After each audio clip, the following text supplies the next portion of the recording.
Kailangan mo ba ng picture na katulad nito? Professional ang datingan, yung tipong naka-formal attire o kaya naman ay nakasuit, desinting na mga picture. Kung gusto mong malaman, panoorin mo ang video na ito. First, kailangan mo lang picturean yung sarili mo, at pumunta sa Google Chrome.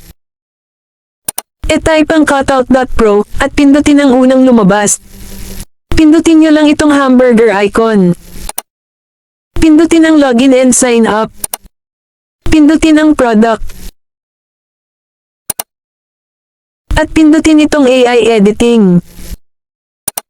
At sunod mo naman pindutin ay itong passport photo maker. At next naman ay i-upload yung picture na gusto nyong gamitin. Halimbawa ito.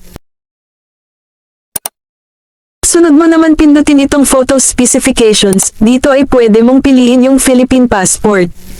Next naman ay itong fill icon, kung saan dito tayo mamimili ng background color na gusto natin gamitin para sa ating picture, at kapag nakapili na kayo ay pwede mo nang pindutin itong dress icon. Dito naman sa dress icon ay mamimili tayo ng damit na ating gagamitin. Nasa sa inyong na kung ano yung formal attire na gusto mo gamitin.